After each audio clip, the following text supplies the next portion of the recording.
Seems to be there's going to be normal boxing. What the fuck is Bob Arum though? What I was going to ask you that. What on earth is he talking about?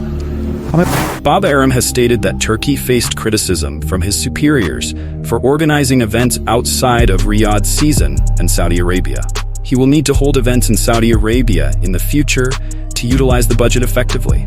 This comes after speculation that the Los Angeles event was a significant failure and a major embarrassment for the kingdom. Eddie Hearn responded to Bob Arum's comment about Riyadh season. There's a video come out, obviously you and Turki Alalshikh, and Turkey's talking about February 22nd being a big card. Bob Arum saying anything outside of Riyadh seems to be there's going to be normal boxing. What the fuck is Bob Arum though? What I was going to ask you that. What on earth is he talking about? I mean, where is Bob Arum getting his information? Not from the source, which is Turki Alalshikh.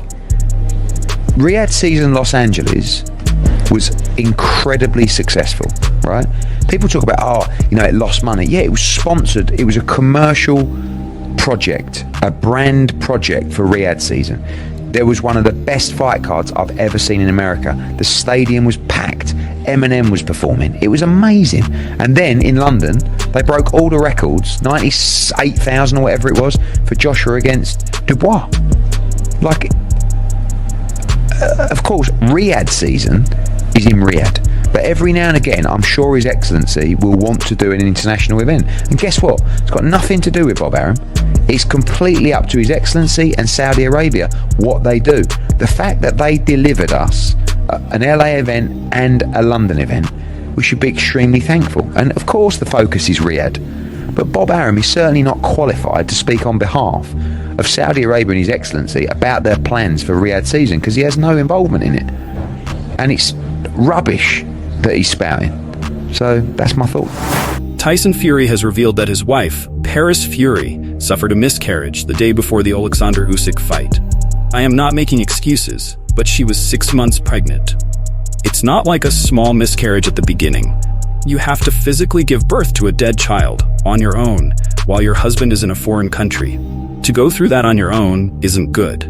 When she said she couldn't come over, I knew there was a problem. She said she had high blood pressure. Turki Alalshikh offered us a private jet to get around the high blood pressure and said she could bring the doctor with her. She said she couldn't come. I asked her what was up and asked her to tell me, but she wouldn't. So I knew. She never told me she had lost the baby, but I knew. When I got back, I got the inevitable confirmation that it was gone, but she had kept it to herself. Eddie Hearn has suggested that Anthony Joshua may not be prepared to face Daniel Dubois in their rematch scheduled for February and could potentially shift his focus to a bout with Tyson Fury in May instead. AJ wants revenge, but the only issue is timing. For the rematch to happen in February, training camp will have to start in a couple of weeks. There are always niggles, and he had a few, so physically, it's just a case of whether AJ is ready to do that. It would be frustrating if we made the Dubois rematch and Fury won versus Usyk. Then we're sitting there going, hang on a minute, we're fighting Dubois, but we could have fought Fury in May for the biggest fight in boxing. Regis Prograis created a buzz at today's final press conference by playing an old voice message from Jack Catterall's manager Sam Jones, in which he claimed he would flatten Catterall. Tune in. We're going to face off the guys here now. Wait. I got something else to say, right? I'm gonna slash everything right now. A long time ago, Sam Jones, his manager, where you at, Sam? Sam actually said I will beat Jack's ass. A long time ago, right? And I got proof right now. If y'all want to hear it, I got proof. He said flatten him. Right hand to God, never said that. Listen, you've been hitting the head too much by Devin Haney, my friend. Watch this. Listen, everybody, be quiet. I like Jack, by the way. I know him very well, but I do think you flatten him. You understand what I mean? Because you're a different guy to Josh Taylor. Jack wants to fight you, but I think your temperament was like, I know when that was. Want to do it again? Wait, hold on. We just need to hear it one more time. I know when that was. Hold on. I know when that was. Regis, I've got some messages of you, so just think very carefully before you play that next one. I know him very well, but I do think... I like Jack, by the way. I know him very well, but I do think you flatten him. This is before I knew Jack. I'd never met Jack before. Wants to fight you, but I think... You never met Jack? I'd never met Jack. I've only known him 2 years. All right. Well, why you... Exactly. Regis, I've got some messages of you, and they'll be posted later. Go ahead, do it. Tyson Fury reveals that his motivation for boxing has shifted primarily towards financial gain. However, he emphasizes that he will still fight to the death in the rematch against Alexander Usyk. What do I fight for? What is my priorities here? What are my goals? What are my targets? And all of those things are to make the most money as possible. For me, that's my goals. It's not a belt. It's not a legacy. It's not a boxing fight. It's to make as much money as possible. Okay?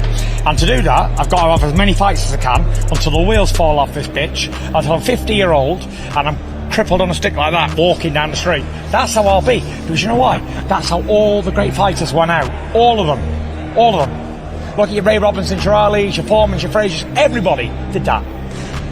And if you're a real fighter, that's what you do. You keep going until you can't go anymore. I've had nearly 40 professional fights, and I did every single one of them for the money. And if I wasn't getting paid, I wouldn't have done any of them. That's a fact. I'd have had a job in Tesco's or Mothercare as a bouncer. Do you know what I mean? I do it for the dough, but I'm the only person who will tell the truth. I don't come to these places and think, oh my God, I'm on TV and I'm famous. I'm thinking, how much dough can I get at any given moment in my career? For what? You want to do something with me? How much? You want me to advertise something? How much? The first question is, you want to fight? I don't care who, what, where or when. The only question I say is, how much? Because I have gloves and I have a body and I will travel if the money's right. It's not just the money then that keeps you going. Let me go. You're thinking me mistaken here. When I'm in a fight, I'll die in that motherfucking ring. I don't care. Do you know what I'm saying? But before that fight, if the business don't make sense, I'm not interested. Right. But while I'm in that fight, I'm like a game American pit bull terrier. You could chop my fucking legs off like they do, and I will still fight on to the end. There's no quitting me.